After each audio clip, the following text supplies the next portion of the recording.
नमस्कार दोस्तों, स्वागत है आप सभी का एक बार फिर से मेरे YouTube चैनल में। दोस्तों, कहानी पसंद आए तो प्लीज़ मेरे चैनल को सब्सक्राइब जरूर करना। काशी में एक ब्राह्मण रहते थे। ब्राह्मण का नाम जीवन झा था। जीवन झा हमेशा अपने जजमानों के घर पर जाते, पूजा संस्कार वगैरह करवाते और उनसे दक्षिणा लिया करते थे। एक बार जब वो अपने जजमान के यहाँ गए तो उन्हें दक्षिणा के स्वरूप 1000 रुपये मिले।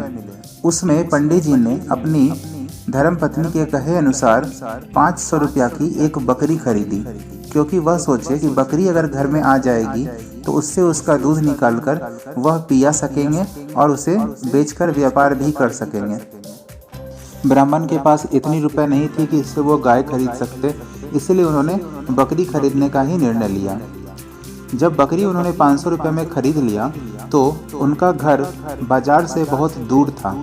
घर जाने के लिए उन्हें बकरी को रास्ते में एक नदी को भी पार करवाना था। अब बकरी नदी कैसे पार करती, तो वह उसे अपने सर पर लेकर के उस नदी को पार करवाने लगे थे। जब वह नदी पार कर गए तो कुछ दूर जाने के बाद बकरी को अपने सर पर ही उठाकर लेकर जा रहे थे।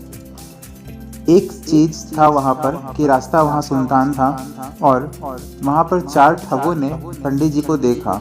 उन्होंने यह निर्णय किया कि किसी भी प्रकार इस पंडित को मूर्ख बनाकर हम इनसे ये बकरी हथिया लेते हैं। चारों ठग कुछ कुछ दूरी पर खड़े हो गए।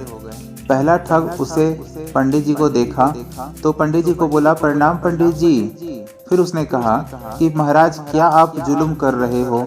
आपने यह क्या कर दिया? आप तो ब्राह्मण हो, ब्राह्मण होकर के एक कुत्ते को अपने सर पर बिठाकर लेकर जा रहे हो। पंडित जी उसको देखकर उस पर हंसे, बोले, पागल हो गए हो क्या? तुम्हें बकरी और कुत्ते में नजर नहीं आता? यह बकरी है, कुत्ता नहीं है।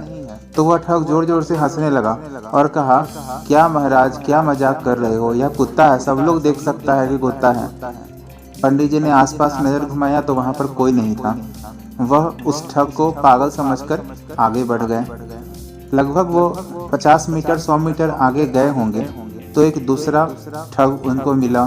वह ठग भी उनसे बोला, प्रणाम पंडित जी। तो इन्होंने कहा, आनंद रहो।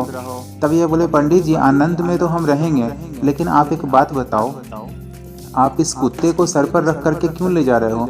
आपका तो धर्म भ्रष्ट हो गया। पंडित जी झुझला कर बोले, तुम पागल हो क्या? तुम्हें बकरी और कुत्ते में नजर नहीं आता? तो वह आदमी बोला, बकरी? कहाँ है बकरी? यहाँ तो कोई बकरी नहीं, आपके सर पर तो कुत्ता बैठा हुआ है। पंडित जी बोले, क्या सच में कुत्ता नजर आ रहा है तुम्हें? पंडित जी कहे, तुम पागल हो। और यह बोलकर वह फिर आगे बढ़ गए। थोड़ी दूर आगे जाने के बाद पंडित जी सोचने लगे कि यहाँ पर सब लोग पागल हो चुके हैं।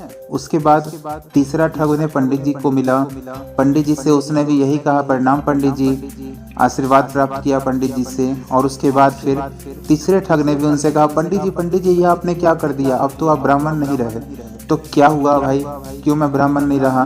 तो आपने एक कुत्ते को अपने गोद में उठा करके रखा हुआ है। तो पंडित जी ने बोला, देख, मैं इसे सर पर उठा के रखा था और मैं इसे अब गोद में लेकर जा रहा हूँ, लेकिन यह एक कुत्ता नहीं, यह एक बकरी है। वह ठग जोर जोर से हंसने लगा और कहा, पंडित जी, आप सठिया तो नहीं गए हो? एक कुत्ते को आप बकरी मान रहे हो? यह बोलकर वह ठग और जोर जोर से हंसने लगा और उसके बाद पंडित को कुछ बिना बोले ही वह आगे बढ़ गया। अब पंडित जी के मन में शंका आ गई थी कि सच में कहीं यह कुत्ता तो नहीं है जिसे मैं बकरी समझकर अपने घर ले जा रहा हूँ। अगर यह मेरी पंडिताइन देखेगी तो वह तो बहुत चिल्लाएगी। पंडित जी यह सोचते सोचते मन में अपने आगे जा रहे थे। इसी बीच में उनको चौथा पंडित का जो ठग था, चौथा साथी था ठगों का, वह मिल गया और उसने बोला, प्रणाम पंडित जी। छी छी छी, दुनिया कितनी पापी हो गई है। अब पंडित को भी देखो, वह बकरी और खरगोश जैसे अहिंसक जानवर को छोड़कर कुत्ता जैसा जानवर को लेकर के गोद में टहल रहा है। यह सब सुनकर के पंडित जी बौखला गए और उन्हें लगा कि जरूर वो बाजार वाला बेचने का जो दुकान किए हुए था उसने मुझे ठगा है। उसने मुझे बकरी की जगह कुत्ता दे दिया, इसीलिए वह मुझे कम पैसे में ही देने को तैयार हो गया था और झूठ मूठ का बोल रहा था कि मैं पंडित हूँ, इसलिए मुझे कम पैसे में वह अपना बकरी बेच रहा है। जरूर उसकी साजिश होगी और उसने मुझे कुत्ता थमा दिया। यह कहकर पंडित ने उस कुत्ते को यानी उस बकरी को वहीं पर जंगल में फेंक दिया। बकरी मैं करने लगी, लेकिन पंडित का ध्यान इस बात पर भी नहीं आया कि वह भौं-भौं की जगह मैं कर रही है। उसके दिमाग में, जीवन झा पंडित के दिमाग में बस ये बात अटक गई थी कि यहाँ पर सभी लोग जो भी उपस्थित हैं वह इस बकरी को कुत्ता कह रहे हैं, तो यह जरूर कुत्ता होगा, और वह उसे वहीं छोड़कर अपने घर चला जाता है। दोस्तों, यह कहानी हमें सीख देती है कि हम अपने ज़िंदगी में अगर कोई काम करने के लिए जाते हैं तो हमारे आसपास के सभी लोग बोलते हैं, अरे यह गलत है, यह मत करो, यह गलत है, यह मत करो, इसको करने जाओगे तो ये नुकसान होगा, इसको करने जाओगे तो ये नुकसान होगा, और दूसरों की बातों में आकर हम अपना नुकसान खुद कर बैठते हैं। हमें लगता है कि हम जो कर रहे हैं वह निश्चित रूप से असफल होंगे, हम उसमें गलत ही हमें सिर्फ दिखता है, अच्छा नहीं दिखता है। तो इन भावना से हमें दूर रहना चाहिए। दूसरों की बातों में आकर कभी भी अपना फैसला, अगर आप सही दिशा में जा रहे हो तो उसे बदलना नहीं चाहिए। नेगेटिव, नकारात्मक नहीं होना चाहिए, सकारात्मक रह के आगे बढ़ना चाहिए, तभी ज़िंदगी में सफलता मिलती है। और इस प्रकार जो ठग लोग होते हैं वो आपका पत्ता साफ करके खुद उस काम को हथिया लेते हैं, जिस प्रकार उन 4 ठगों ने उस बकरी को हथियाने के लिए पंडित के साथ किया। तो लोगों के बहकावे में आना बंद करिए। आपका जो मन कहता है, जो दिल कहता है, जो सही है, आप उस पर आगे बढ़िए।